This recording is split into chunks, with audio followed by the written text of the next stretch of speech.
గుడ్డు, కోడిగుడ్డు. ఈ కోడిగుడ్డు మీద ఒక బొమ్మ వేస్తాను, అదేంటో చూపిస్తా. Pen, sketch pen.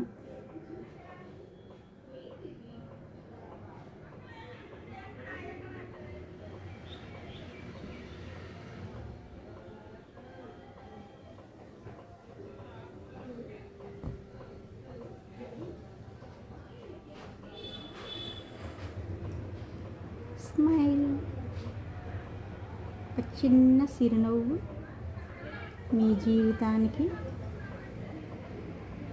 మీ ఆరోగ్యానికి అమృత బిందువు.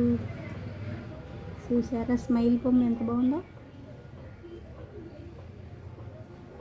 మన ముఖంలో వచ్చే ఈ చిరునవ్వు మన ఆరోగ్యానికి అమృత బిందువు.